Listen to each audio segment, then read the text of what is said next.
Sir यहाँ पे जो ये लास्ट में इसी पेज पे लास्ट में सर ये एफ को हमने इसके इक्वल प्रूफ किया है और नीचे हम जो इंटीग्रेट कर रहे हैं थीटा को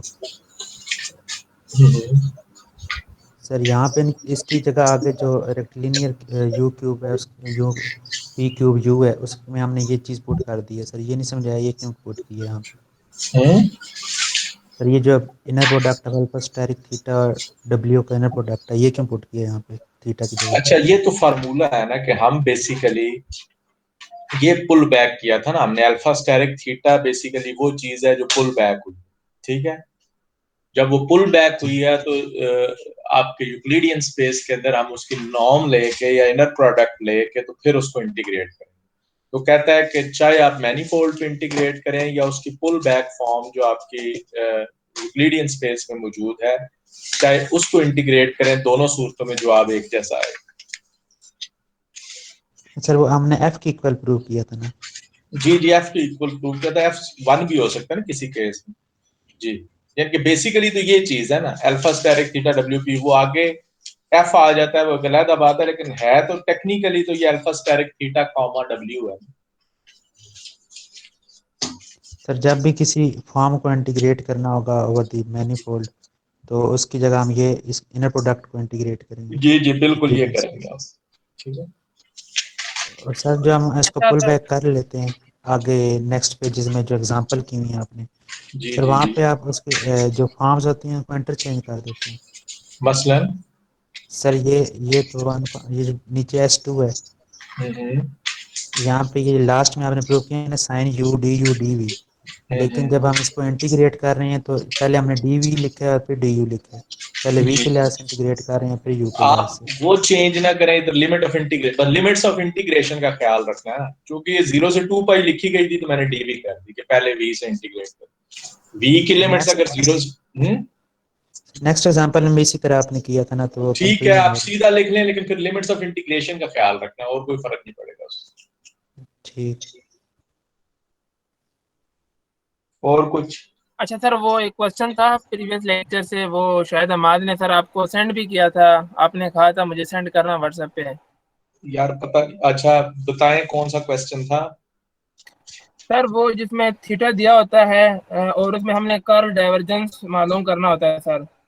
हम्म, तो सर अगर मतलब स्टेरिक मल्टीप्लाई करने से पहले ही वो अगर जीरो फॉर्म हो तो फिर तो जीरो स्टेरिक। आ गया ना। जीरो का मतलब है कि जीरो फॉर्म के ऊपर तो कोई भी मैपिंग जो है ना आप ऑपरेट करेंगे, ठीक है, तो यस वो सर। जीरो ही रहेगी ना। जीरो अगर कुछ स्केलर आ गया तो अब जीरो आएगा सर, अब इसके साथ जो कुछ मर्जी मल्टीप्लाई करते जाएंगे तो ये जीरो ही आता रहेगा। मल्टीप्लाई नहीं करना, ऑपरेट करना है ना। हाँ ये सर मल्टीप्लाई और ऑपरेट। चीज होती है, ऑपरेट और चीज होती यस सर ऑपरेट। है। जी, जीरो आएगा। सही सर, यही पूछना था। जी जी ठीक। और सर ये भी सर वो आपने प्रीवियस कहा था कि जो है ना ये ये जो मैंने पूछा था ये यू जीरो से पाई और डब्ल्यू जीरो से टू पाई कैसे आए थे, तो आपने कहा था मैं नेक्स्ट लेक्चर में बताऊंगा सर आपको। नहीं, मैंने कहा था आप मुझे बताइएगा, फिर वो आप, मैंने आपको कहा था आप स्फेरिकल पोलर कोऑर्डिनेट्स पढ़िएगा, फिर अगर वो आपको वहां से बात समझ नहीं आई तो मुझसे पूछिएगा। आपने स्फेरिकल पोलर कोऑर्डिनेट्स पढ़े थे? या सर देखे तो आए थे नेट पे, फिर कुछ खास समझ नहीं आई थी सर। अच्छा, क्या समझ आई?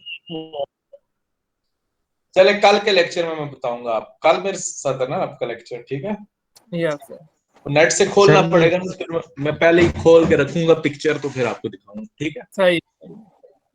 जी सर ये आपको पिक्चर सेंड की है। सर इसमें दो मेथड हैं, एक मेथड से करें तो जीरो आ जाता है, दूसरे मेथड से करें तो आगे टू फॉर्म बन चले, जाती मैं है उसको उसको। रिस्पॉन्ड करूंगा आपको ना, मैं दोबारा से देखूंगा, मैं बीच में देख नहीं सका, जी मैं बिजी था, मैं दोबारा देखूंगा तो आपको, आप मुझे वो ना एक सवाल बता दें जो आप कर रहे हैं बेसिकली ना, असाइनमेंट नंबर और उसका जी सवाल बता। जी सर असाइनमेंट 9 है और क्वेश्चन 3 है। ठीक है, असाइनमेंट 9 और क्वेश्चन 3 मैंने नोट कर लिया, ठीक जी है। अच्छा, आज हमने जो और सर लेक्चर, हमारा जो लेक्चर 20 मिस हो गया बीच में से, आपने डायरेक्ट 21 कराया था। नहीं, और मैंने खुद, हाँ 20 मैंने खुद छोड़ दिया, ठीक है, वो मैंने खुद छोड़ दिया। वो इंटीग्रेशन थी कैलकुलस वाली ना, तो मैंने कहा उसे रिवाइज करवाने, वो रिवीजन थी कि हम कैलकुलस में इंटीग्रेशन कैसे करते हैं, ठीक है, कुछ इसलिए वो मैंने रिवाइज नहीं करवाई। तो सर वो हमने करनी है खुद? नहीं नहीं, बस वो आपके कोर्स का हिस्सा नहीं, सही सर। ठीक है। वो आप यानी कि पेपर में नहीं आएगी, वैसे आप अपनी समझ के लिए पढ़ना चाहते हैं तो कोई मसला नहीं। ठीक है सर। आज हम इस जो कोर्स है हमारा, इसका लास्ट चैप्टर हम शुरू करेंगे, और ये रिलेटेड है मीट्रिक और फंडामेंटल बाइलिनियर फॉर्म से। ये जो मीट्रिक और फंडामेंटल बाइलिनियर फॉर्म होती है, ये हमें ये बताती है, जिस तरह हम कहते हैं ना कि हम दो पॉइंट्स अगर आपको दिए हों तो आप उनके दरमियान डिस्टेंस कैलकुलेट कर लेते हैं कि जी अगर 2D के अंदर दिए हुए हैं यूक्लिडियन स्पेस के अंदर, तो आप कहते हैं x2 minus x1 whole square plus y2 minus y1 whole square, ये जो है ये डिस्टेंस स्क्वायर के बराबर होता है। 3D में दिया होगा तो x2 minus x1 whole square, y2 plus y2 minus y1 whole square plus z2 minus z1 whole square, ये भी डिस्टेंस स्क्वायर है।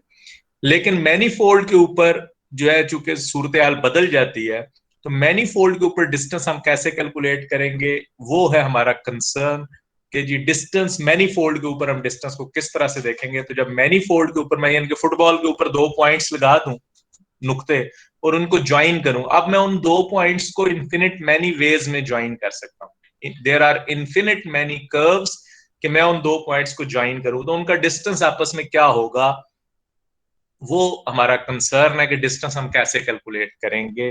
तो ये हम सीखना चाह रहे हैं कि मैनीफोल्ड के ऊपर दो पॉइंट्स के दरमियान डिस्टेंस कैसे कैलकुलेट करेंगे, ये हमारा टारगेट है। उसके लिए या हम कहते हैं कि एक वेक्टर है, जिस तरह एक वेक्टर ड्रॉ करते हैं ना, ओरिजिन से टेल होती है, उसकी हेड होती है, तो हम कहते हैं मैग्नीट्यूड जो होता है उस वेक्टर का, वो लेंथ ऑफ द वेक्टर के बराबर होती है, तो वो भी बेसिकली डिस्टेंस होता है दो पॉइंट्स का। तो वो हम कैसे जो है डिस्कस करेंगे या डिफाइन करेंगे मैनीफोल्ड के ऊपर, ये हमारा टारगेट है। लेकिन उससे पहले हमें ये समझने की जरूरत है कि हम बेसिकली यूक्लिडियन स्पेस के अंदर कैसे देखते थे, उसको मैं थोड़ा सा आपको दिखाता हूं। ये राइट साइड पे जो रेड पेन से लिखा हुआ है 2D के अंदर, कि अगर कोई वेक्टर है a, तो हम उसे लिखते हैं a1i प्लस a2j, और अगर कोई वेक्टर b है तो उसे हम लिखते हैं b1i प्लस b2j। ये दो वेक्टर हैं, और जब हम इनका डॉट प्रोडक्ट लेते हैं तो a डॉट b होता है a1b1 plus a2b2 component form में।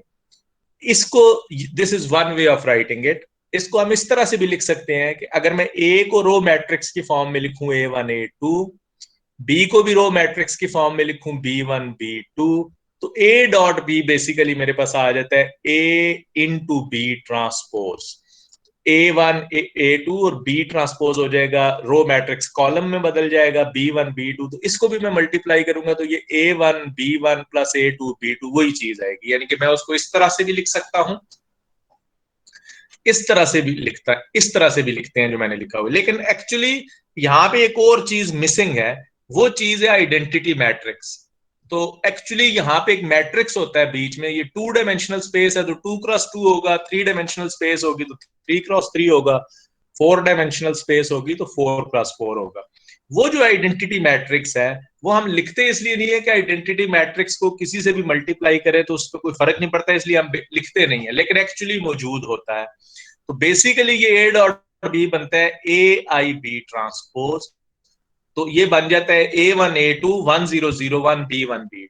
तो ये जो बेसिकली आइडेंटिटी मैट्रिक्स बीच में आता है, ये आइडेंटिटी मैट्रिक्स बेसिकली मीट्रिक कहलाती है, ये डिस्टेंस मेजर करने के लिए पैमाना कहलाएगा हमारा, कि ये मीट्रिक होगी। मीट्रिक एक टू फॉर्म है, टू फॉर्म का मतलब है मैट्रिक्स है, सॉरी टेंसर फील्ड है 02 टाइप का। 02 टाइप का जो टेंसर फील्ड है वो एक मैट्रिक्स की फॉर्म में लिखा जाता है, इसलिए ये भी हमने एक मैट्रिक्स की फॉर्म में लिखा। तो कार्टेशियन कोऑर्डिनेट्स के अंदर चूंकि ये आइडेंटिटी मैट्रिक्स बन जाता है तो इसलिए हम लिखते नहीं है।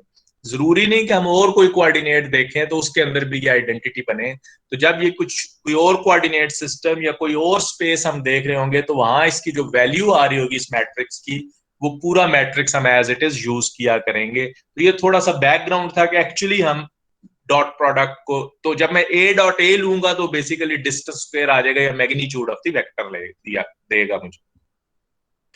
Late m be a manifold, a metric or fundamental bilinear form B on M is a symmetric tensor field of type 02। चूंकि ये 2 फॉर्म है तो P फॉर्म 0 P टाइप के टेंसर फील्ड होते हैं तो 2 फॉर्म 02 टाइप की होगी।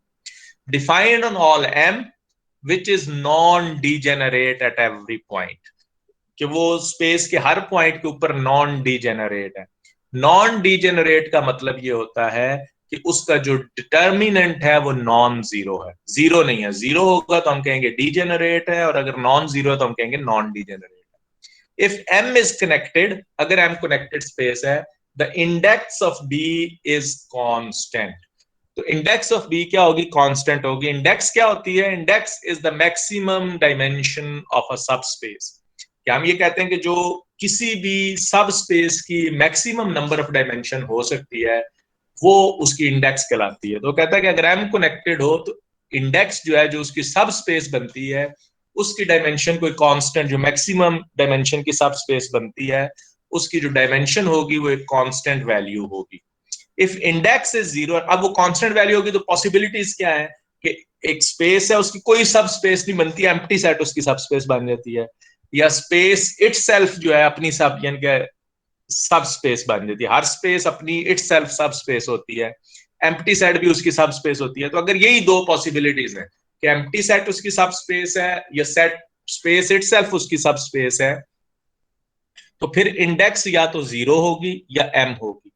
तो अगर इंडेक्स जीरो हो या m हो तो हम कहेंगे कि ये जो मीट्रिक है ये रीमानियन मीट्रिक है, और जो पेयर होगा यानी कि m और b को आपस में पेयर कर दें इज कॉल्ड अ रीमानियन मैनीफोल्ड। अगर इंडेक्स ना ही जीरो है ना ही m है, यानी कि ना जीरो हो ना m हो, तो हम कहेंगे कि this is a semi Riemannian manifold. और अगर इंडेक्स 1 या m-1 होगी तो हम कहेंगे कि मैनीफोल्ड इज या मीट्रिक इज अ लॉरेंट्ज मीट्रिक, या मैनीफोल्ड भी या लोरेंजियन मैनीफोल्ड कहलाएगा। एग्जांपल है मिन्कोस्की स्पेस, जिसका पहले भी जिक्र हुआ है कि जिसमें हम time part square minus space part square करते हैं।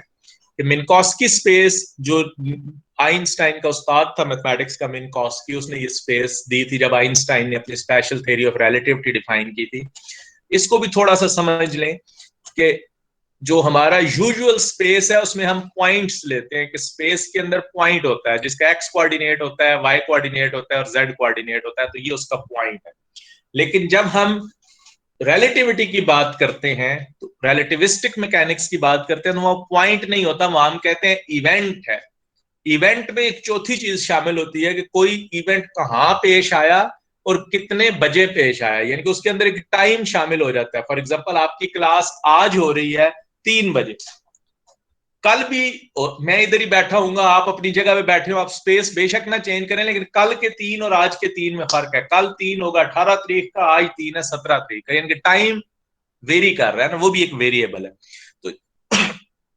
तो जब हम स्पेस टाइम लेते हैं तो आपकी 3 डायमेंशन स्पेस की आती है और चौथी डायमेंशन टाइम की आती है। तो हम कहते हैं कि हमारा जो कोऑर्डिनेट्स हैं मिन्कोस्की स्पेस के अंदर वो 4 कोऑर्डिनेट्स होंगे, टी एक्स वाई और जी। वैसे हम आर क्यूब के अंदर कहते हैं कि हमारे 3 कोऑर्डिनेट्स होते हैं, एक्स वाई और जेड। लेकिन जो आपकी मिन्कोस्की 4 डायमेंशनल मिन्कोस्की स्पेस है जिसे L4 कहते हैं, उसके अंदर 4 कोऑर्डिनेट्स होते हैं, टी एक्स वाई और जी। तो इसका जो पहला कोऑर्डिनेट है वो टाइम है और बाकी स्पेशल कोऑर्डिनेट्स है।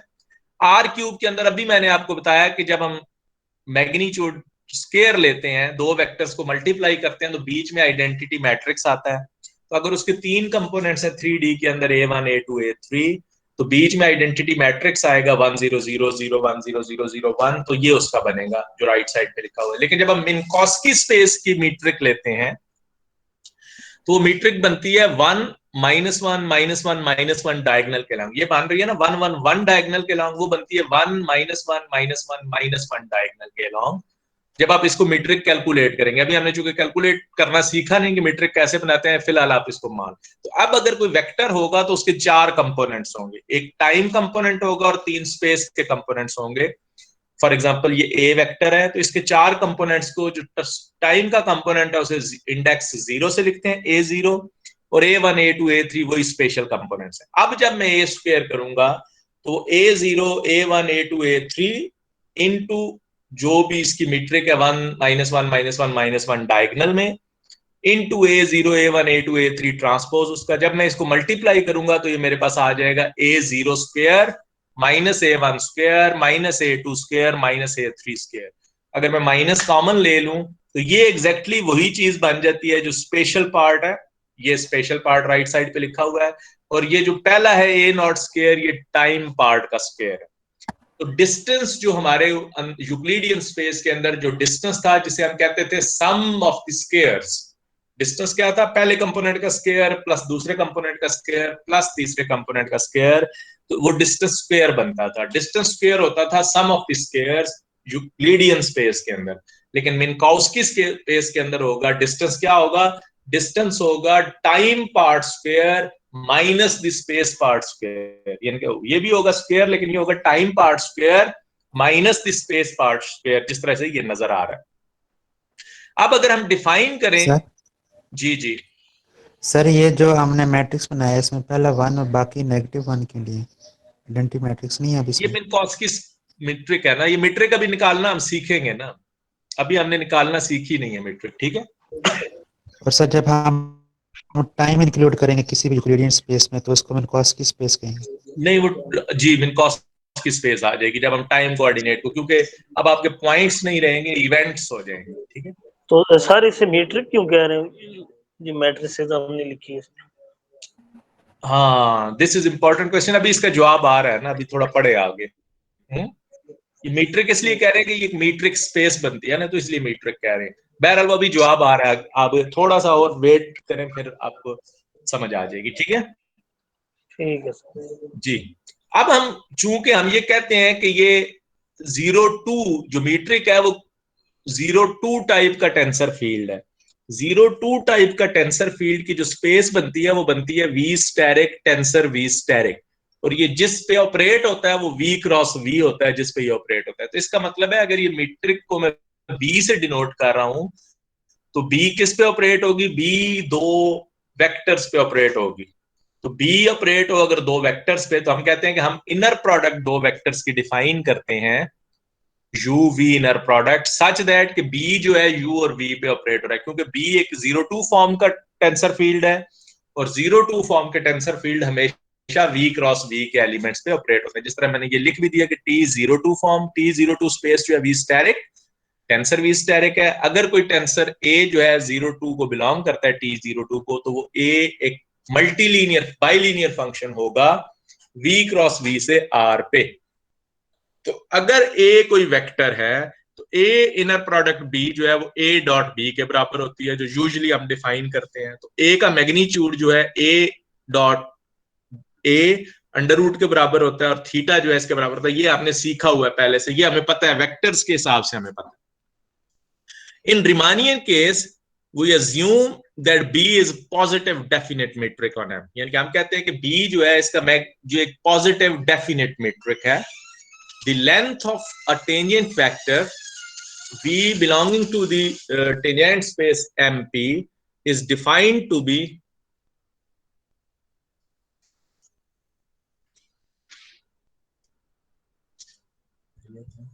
आप इधर ही, मैं मिलता हूं आपसे।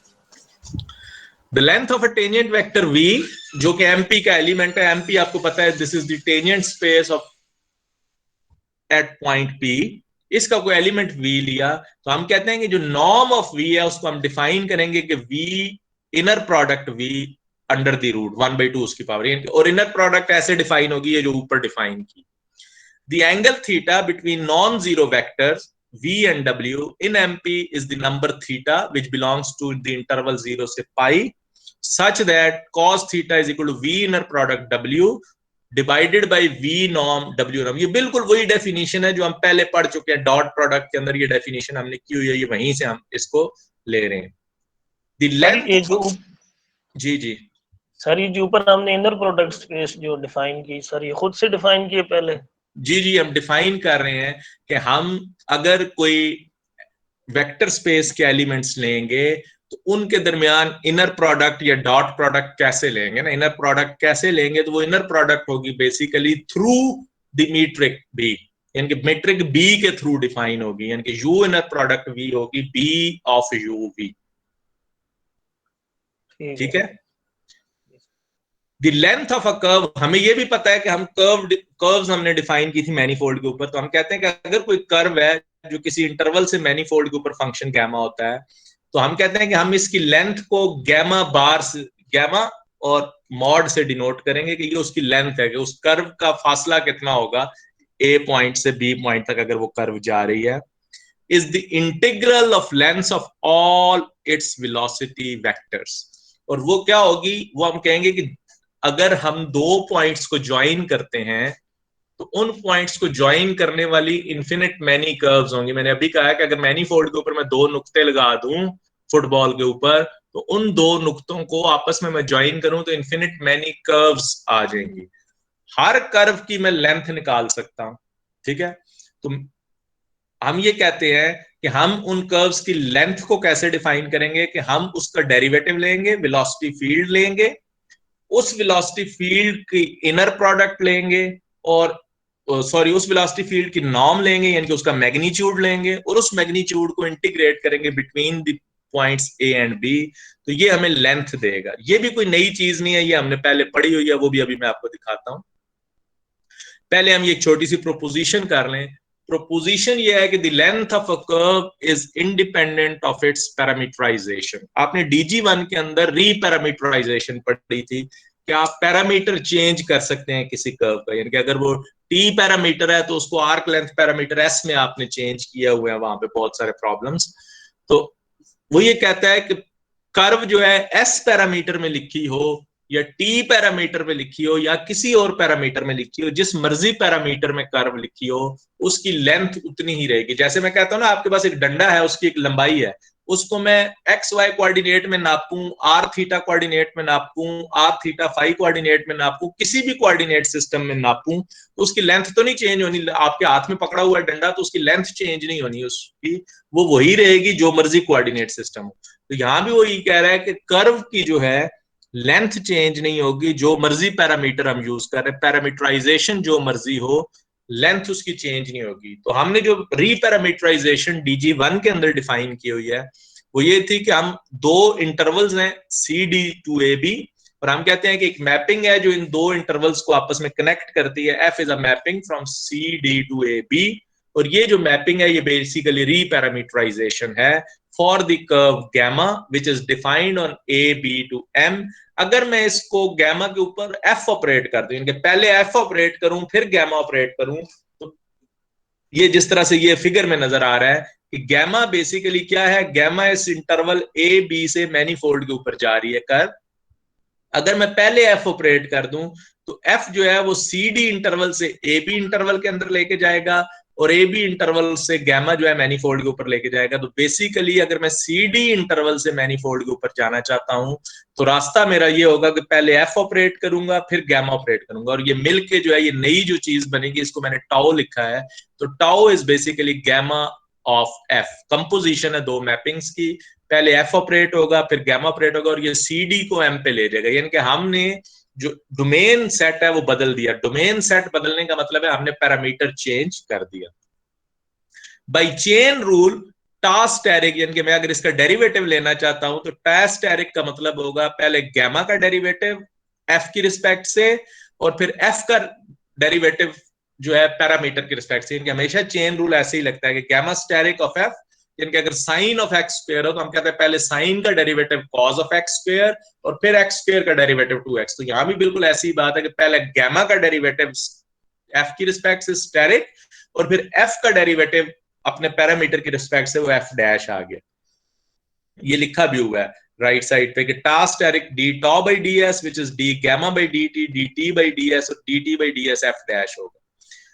तो टॉ की जो लेंथ है वो तो बाय डेफिनेशन है C to D asterisk S ds। अब मैं इसमें सब्स्टिट्यूशन अगर ये कर दूं कि tau is equal to gamma of F, तो टा स्टेरिक हो जाएगा gamma asterisk of F of S F dash of S। तो ये टा स्टेरिक S की जगह आ जाएगा gamma asterisk of F of S F dash of S। अब मैं अगर सब्स्टिट्यूट कर दूं कि एफ ऑफ एस को टी रखूं तो बाय डेफिनेशन इसका derivative F dash of S D S जो है डी टी के बराबर आ जाएगा। जब एस सी होगा तो टी ऑफ सी ए हो जाए, एफ ऑफ सी ए हो जाएगा। जब एस डी होगा तो एफ ऑफ डी बी हो जाएगा। तो आपकी लिमिट ए से B gamma asterisk T D T हो जाएगी ये इंटीग्रल। और ये चीज तो गैमा मॉड है। तो आपको नजर आया कि हमने शो कर दिया कि टॉ मॉड जो है वो गैमा मॉड के बराबर है। कहने का मतलब है कि लेंथ ऑफ द कर्व जो है वो चेंज नहीं होती, चाहे मैं डोमेन सी डी लूं चाहे ए बी लूं, दोनों सूरतों में जो लेंथ ऑफ द कर्व है वो सेम रहेगी। The distance between points P and Q। अब हम डिस्टेंस की बात करेंगे, दो पॉइंट्स के दरमियान डिस्टेंस क्या होगा।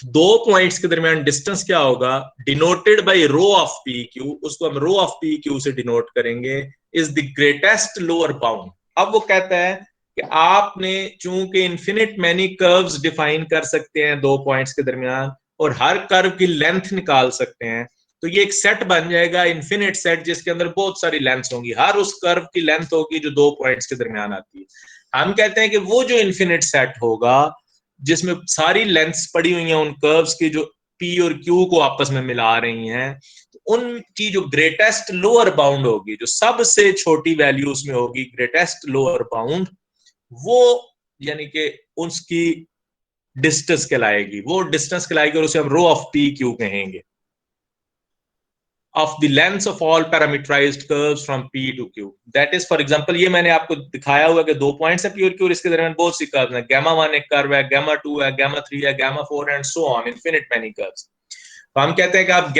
gamma 1 की भी लेंथ निकालें, gamma 2 की भी लेंथ निकालें, gamma 3 की भी लेंथ निकालें एंड so on, तो ये एक लेंथ्स का इन्फिनिट सेट आ जाएगा। इस इन्फिनिट सेट की जो ग्रेटेस्ट लोअर बाउंड होगी वो बेसिकली डिस्टेंस देगी हमें पॉइंट्स P और Q के दरमियान।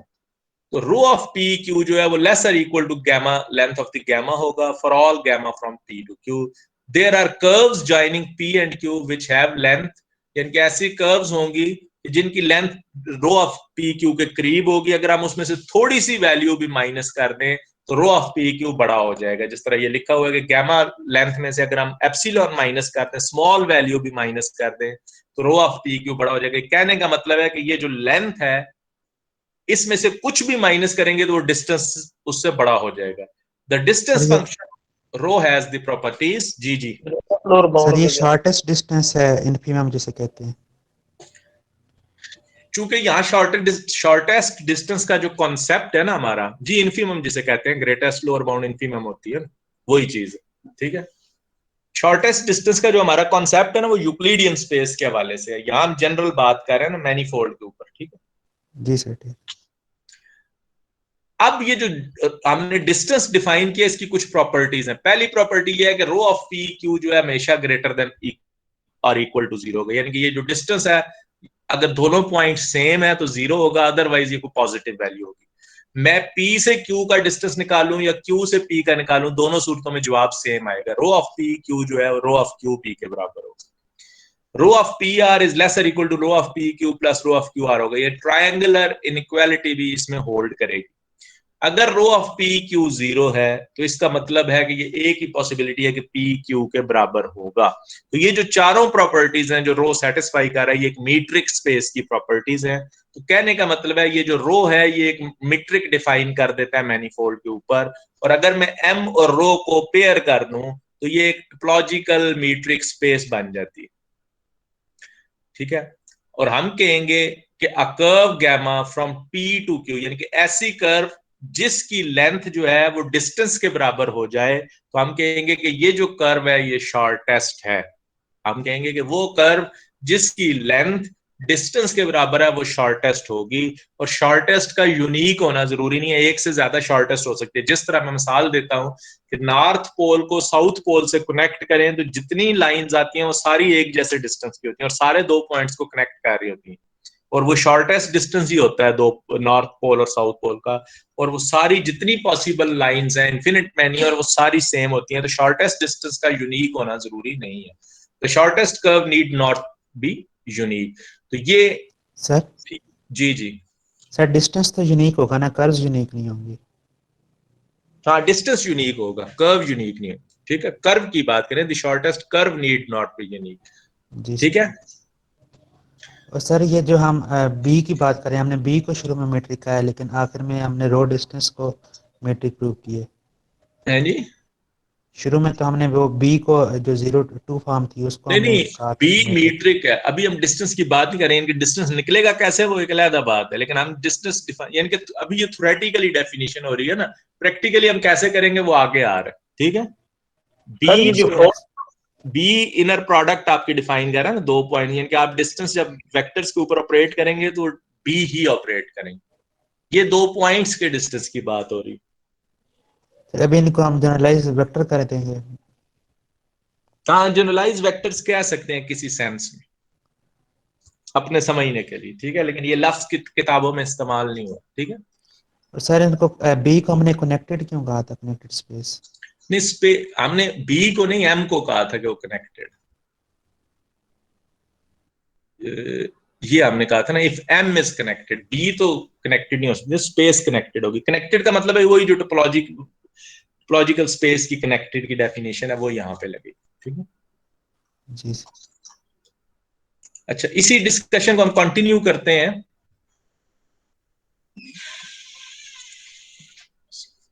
एक मिनट, क्या मैं कि क्लास चल रही थी तो चलिए चला मिलना 15 मिनट तक। अल्लाह शुक्र है आपको आए नासर साहब आए नाम से कम सुबह से आना क्लास पूरी कर।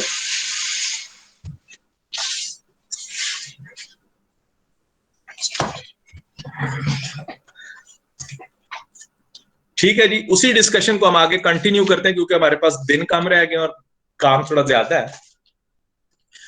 अब हमारे पास हम उसी डिस्कशन को कंटिन्यू करते हैं कि in the case of semi Riemannian manifold, semi Riemannian में हमने कहा था कि जब इंडेक्स जो है ना या 0 और m हो, यानी कि उसकी जो सब स्पेस है या तो 0 डायमेंशन की हो या m डायमेंशन की हो, तो हम कहेंगे कि जो मैनिफोल्ड है वो सेमी रिमानियन है।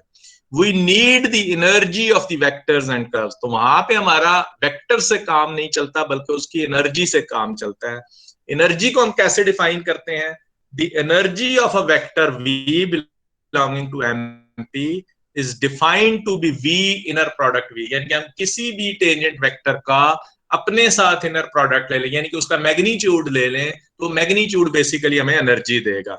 The energy of a curve gamma, और अगर हम किसी कर्व की एनर्जी निकालना चाहते हैं ई ऑफ गैमा, तो वो होगी कि उसका टेंजेंट लें, उस कर्व के ऊपर गैमा स्टेरिक टी लें और उसका अपने साथ इनर प्रोडक्ट लें और उसको इंटीग्रेट कर दें, तो ये हमारे पास एनर्जी ऑफ द कर्व का फॉर्मूला आएगा। वेक्टर्स जो हैं वो 3 तरह के होते हैं। The vector is time like, हम कहेंगे कि द वेक्टर टाइम लाइक है अगर एनर्जी पॉजिटिव है। वेक्टर इज लाइट लाइक या नल है अगर एनर्जी 0 है। और वेक्टर जो है स्पेस लाइक है अगर एनर्जी जो है नेगेटिव है। यानी कि एनर्जी की 3 वैल्यूज हो सकती हैं। एनर्जी पॉजिटिव हो सकती है, एनर्जी 0 हो सकती है, एनर्जी नेगेटिव हो सकती है। अगर एनर्जी पॉजिटिव है तो हम कहेंगे the vector is time like, अगर एनर्जी 0 है तो हम कहेंगे the vector is light like और नल, और अगर एनर्जी नेगेटिव है तो हम कहेंगे the vector is space like. Sir यहाँ पे ये सर वेक्टर टेंजेंट वेक्टर है? जी सर वेक्टर टेंजेंट वेक्टर है? सर ये जी जी, एक जी टेंजेंट वेक्टर की बात हो रही है, उसकी एनर्जी की, उसके मैग्नीट्यूड की बात हो रही है। जी जी, कोई और भी कुछ पूछना चाह रहा था? सर ये एनर्जी ऑफ वेक्टर से क्या मुराद है सर, ये बता दो sir. Energy of the vector का मतलब है कि उसका मैग्नीट्यूड, यानी कि आप जो है उसका डिस्टेंस, यानी कि उसकी लेंथ निकालना चाहते हैं किसी वेक्टर की, the length of the vector को यहाँ एनर्जी से वो डिनोट कर। ठीक है, जो लेंथ ऑफ द वेक्टर है उसे एनर्जी कह रहा है।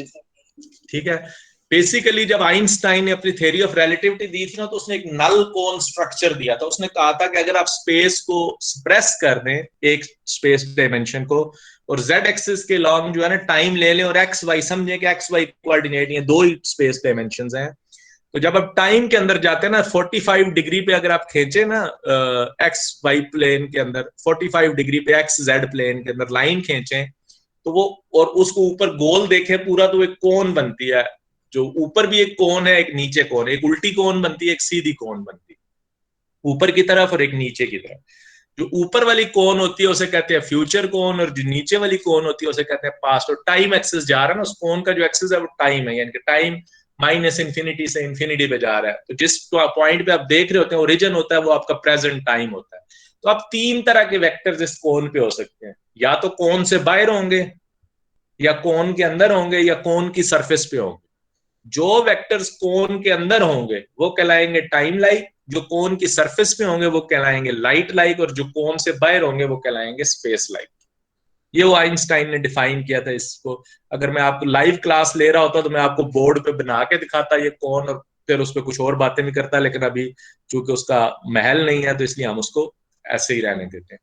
अब अगर हम कोऑर्डिनेट्स की फॉर्म में देखें तो let U I be the Cartesian coordinates on the Euclidean space, then for all P belonging to R M. तो हम कहते हैं कि अगर मैं कोई पॉइंट लूं यूक्लिडियन स्पेस के अंदर, तो जो उसकी टेंजेंट स्पेस बनेगी आर एम पी, उसके जो बेसिस सेट होगा वो पार्शियल डेरिवेटिव्स होंगे, क्योंकि हमने प्रूव किया हुआ पहले चैप्टर के अंदर के जो पार्शियल डेरिवेटिव्स हैं वो बेसिस सेट बनते हैं। कोई भी टेंजेंट वेक्टर लिखा जा सकता है as a linear combination of the partial derivatives.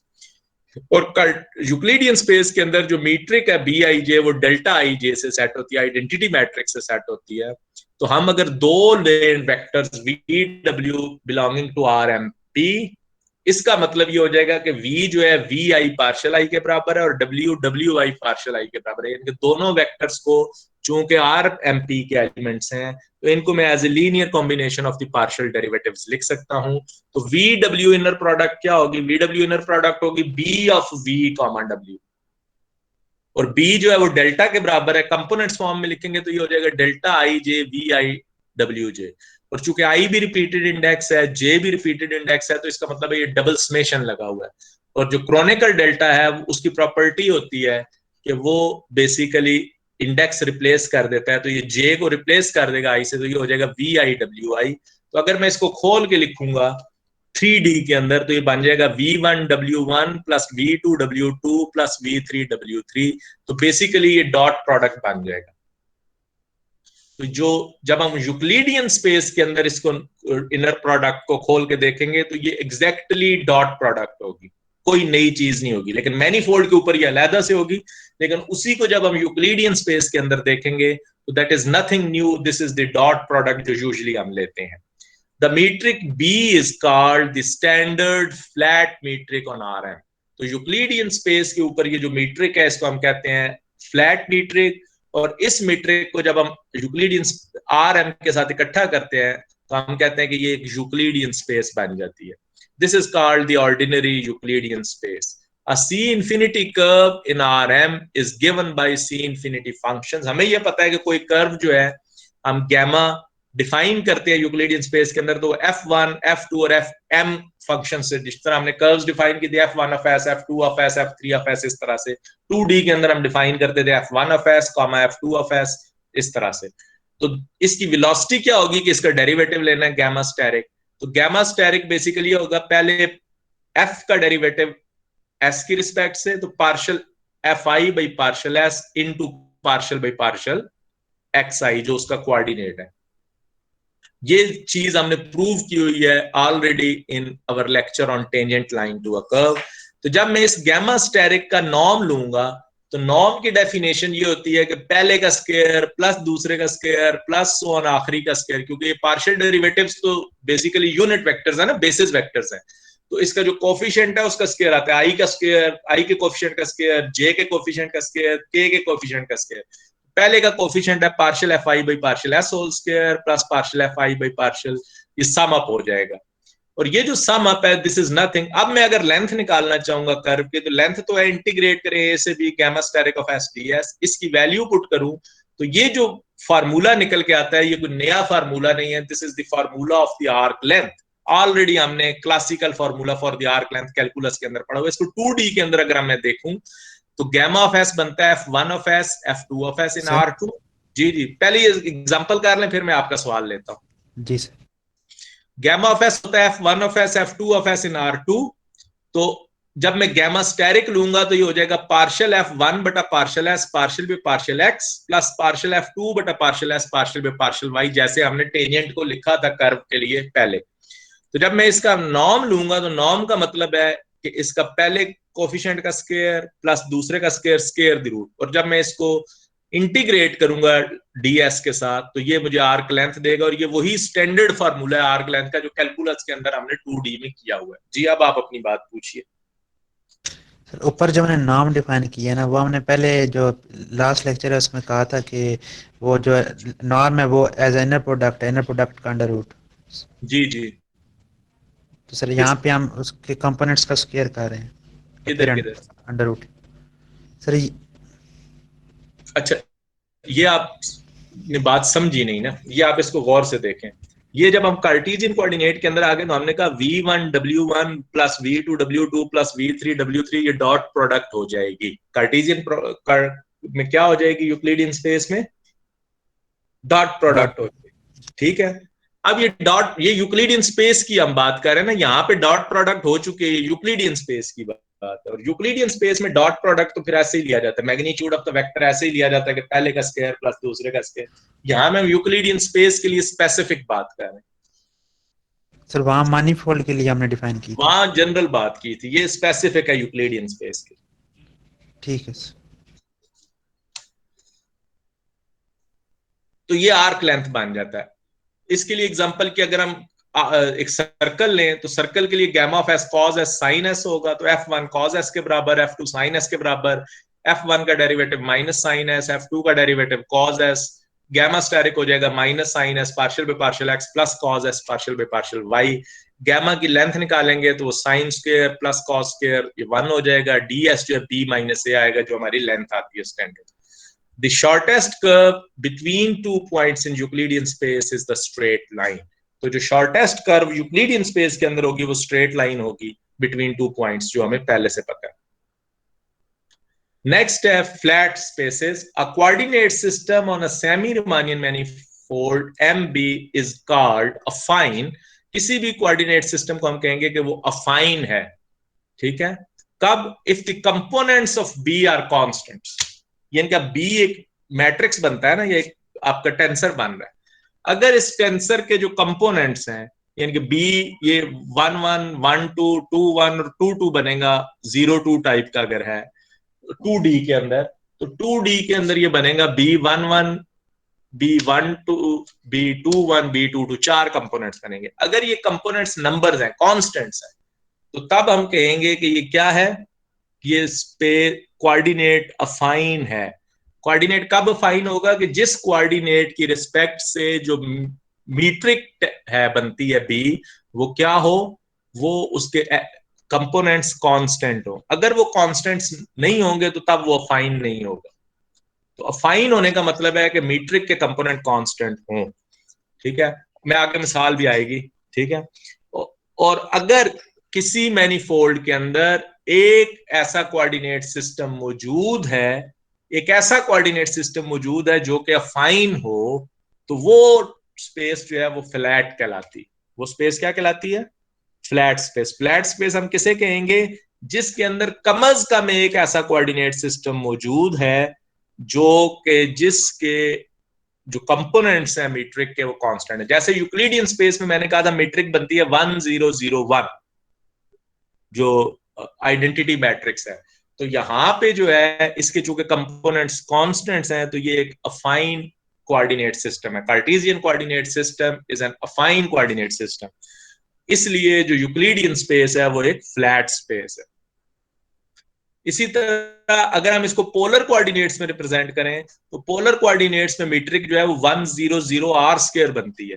तो इसका मतलब है कि पोलर कोऑर्डिनेट सिस्टम का जो है ना अफाइन नहीं है। Polar coordinate system is not an अफाइन coordinate system.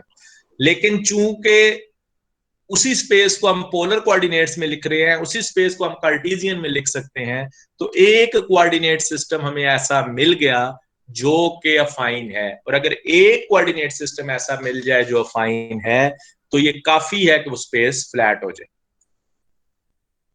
ये मीट्रिक कैसे निकालते हैं उसका तरीकाकार आ गया ये इस एग्जांपल में। तो अब आपको आइडिया भी हो जाएगा कि मीट्रिक कैसे निकलती है। तो फॉर पोलर कोऑर्डिनेट्स हमारे पास कोऑर्डिनेट्स होते हैं x is equal to R cos theta. Sir ये जो y कार्टेशियन कोऑर्डिनेट है ये ऑलवेज अफाइन होंगे?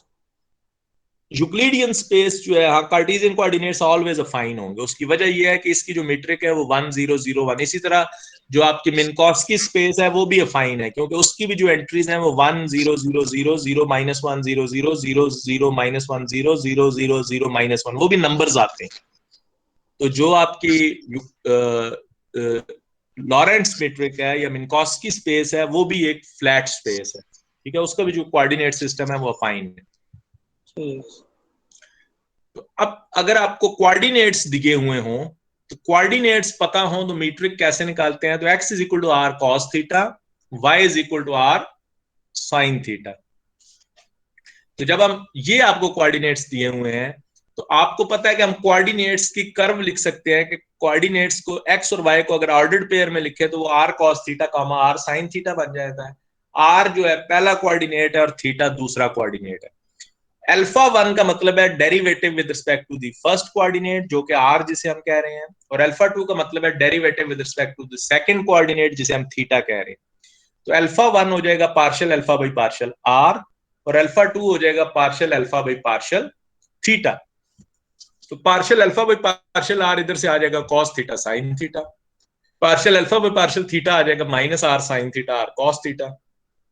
अब जो मीट्रिक है बेसिकली वो डिफाइन होती है b i j alpha i inner product alpha j, यानी कि ये जो हमने अल्फाज निकाले हैं इनकी इनर प्रोडक्ट से डिफाइन होगी। 4 इसके कंपोनेंट बनेंगे 2D के अंदर, B11, B12, B21 और B22। चूंकि ये सिमेट्रिक होता है तो B12 और B21 बराबर होंगे। तो B11 का मतलब है alpha 1 comma alpha 1 inner product. तो अल्फा 1 की अल्फा 1 से इनर प्रोडक्ट का मतलब है डॉट प्रोडक्ट निकालें cos square theta plus sin square theta, ये 1 के बराबर आ जाएगी। B12 का मतलब है अल्फा 1 का अल्फा 2 के साथ इनर प्रोडक्ट निकालें, वो आ जाएगा minus r sin theta cos theta plus r sin theta cos theta which is equal to 0।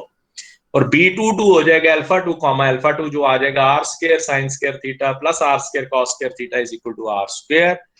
तो जब आप ये वैल्यूज पुट करेंगे तो B आपके पास हो जाएगी 1 0 0 r स्क्वायर। तो इसकी एंट्रीज जो है वो कांस्टेंट नहीं रहेंगी, ये जो r है ये वेरिएबल है। तो ये जो कोऑर्डिनेट सिस्टम है इसकी चूंकि मीट्रिक कांस्टेंट नहीं रही तो ये कोऑर्डिनेट सिस्टम आपका फाइन नहीं रहा। तो जो पोलर कोऑर्डिनेट सिस्टम है वो यूक्लिडियन स्पेस के लिए एक अफाइन सिस्टम नहीं है। बहुत सारी किताबों के अंदर ये बी के लिए जी सिंबल यूज होता है, तो symbol G is also use for metric tensor. तो अगर कहीं किताबों में जी लिखा हो तो घबरा नहीं जाना, बी के लिए जी भी लिखा जाता है, ठीक है। सर वैसे तो जो टेंसर के कंपोनेंट्स होते हैं वो स्केलर्स होते हैं तो कांस्टेंट होंगे ना? स्केलर फंक्शंस होते हैं, स्केलर्स नहीं होते। जी सर। स्केलर फंक्शंस होते हैं, यानी कि बजाते सर खुद वो उनकी कोई डायरेक्शन नहीं होती, लेकिन वो रियल वैल्यूड फंक्शंस होते हैं। चेंज हो सकते हैं वेरिएबल। फंक्शंस होते हैं ना, फंक्शन तो फिर किसी ना किसी वेरिएबल पे डिपेंड कर सकते हैं। जी सर। और सर ये जो हमने इसमें मिन्कोव्स्की स्पेस में जो डिफाइन की थी मीट्रिक, सर वो नहीं समझाया, वो कैसे प्रूव करेंगे वो या निकालेंगे? अब आप ट्राई करें, ना निकले तो फिर मेरे पास आइए, एक दफा ट्राई करें, कल मैं बता दूंगा। अब मैंने आपको तरीका देखे ना, इसी को आप देखें। अगर मैं इसकी जगह कार्टेशियन कोऑर्डिनेट रखता तो कार्टेशियन कोऑर्डिनेट होता है x, y, यही होते हैं ना। अल्फा क्या आता है? Alpha of X Y is equal to X Y, ठीक है जी सर। अब आप अल्फा 1 निकालते तो वो होता 1, 0, अल्फा 2 निकालते तो वो होता 0, 1। अब अल्फा 1 डॉट अल्फा 1 आता 1, अल्फा 1 डॉट अल्फा 2 आता 0, अल्फा 2 डॉट अल्फा 2 आता 1। तो आपके पास 1 0 0 1 यहां से निकल रहा, ठीक है। तो जो कोऑर्डिनेट्स हैं, जो मिन्कोव्स्की स्पेस का कोऑर्डिनेट होता है ना, वो बनता है t minus x minus Y minus Z, ठीक है। अब इसकी मदद से आप निकाल दीजिए, ठीक है। वहां पे कोऑर्डिनेट बनता है t minus x minus Y minus z. Hint दे दिया मैंने आपको, ठीक है। सर ये कैसे पता लगा कि t माइनस एक्स? ये डिफाइन देखें, दो तरह से मिन्कोव्स्की स्पेस के कोऑर्डिनेट्स डिफाइन किए हुए हैं, minus t comma x comma y comma z या t comma x minus Y minus z. ये तो डिफाइन किया हुआ ना, मिन्कोस्की ने जब डिफाइन किए थे कोऑर्डिनेट्स तो इस तरह से डिफाइन किए थे फर्स्ट टाइम। ठीक है, ये तो डेफिनेशन है ना, मिन्कोस्की ने डिफाइन किए कि ये कोऑर्डिनेट्स इस तरह से डिफाइन होंगे। तो किताबों में दोनों तरह से मिलते हैं, चाहे टाइम पार्ट के साथ नेगेटिव लगा लें चाहे स्पेस पार्ट के साथ, ये आपकी चॉइस है, लेकिन यूजुअली लोग टाइम के साथ पॉजिटिव और स्पेस के साथ माइनस माइनस माइनस लगाते हैं। ठीक है सर, ये तो मिन्कोस्की की सारी थ्योरी पढ़नी पड़ेगी। अब ये जो सवाल है ना, ये सवाल ये पैदा हुआ कि उसने ऐसे क्यों डिफाइन किए। ठीक है, इस सवाल का जवाब मैं आपको दे देता हूं, वैसे आप पढ़ेंगे। बेसिकली आइंस्टाइन ने जब अपनी स्पेशल थ्योरी ऑफ रिलेटिविटी दी ना, तो उसने अपना एक थॉट एक्सपेरिमेंट किया। ठीक है, उसे वो कहता है थॉट एक्सपेरिमेंट। थॉट एक्सपेरिमेंट का मतलब ये होता है कि उसने अपने जेन में एक एक्सपेरिमेंट सोचा और उसको जेन में ही उस एक्सपेरिमेंट को परफॉर्म किया, थॉट एक्सपेरिमेंट। ठीक है, और फिर उस एक्सपेरिमेंट के नतीजे को उसने कागजों पे लिख दिया। ठीक है, वो एक्सपेरिमेंट क्या था, उसने कहा था कि एक लाइट जा रही है। ठीक है, इस तरह का एक्सपेरिमेंट उसने सोचा, और वो सोर्स जो है वो मूव कर रहा है विद द वेलोसिटी वी, यानी कि जिस सोर्स को ट्रेन की बत्ती जल रही है और ट्रेन चल रही है तो ट्रेन वी वेलोसिटी के साथ चल रही है, साथ बत्ती भी जल रही है, लाइट की भी स्पीड है, ट्रेन की भी स्पीड है। ठीक है, उस थॉट एक्सपेरिमेंट के नतीजे में उसने 4 इक्वेशनें दी, यानी कि ट्रांसफॉर्म की। उसने कहा कि एक वेरिएबल ट्रांसफॉर्मेशंस कहते हैं, क्या कहते हैं जिन्हें? Lorentz transformation.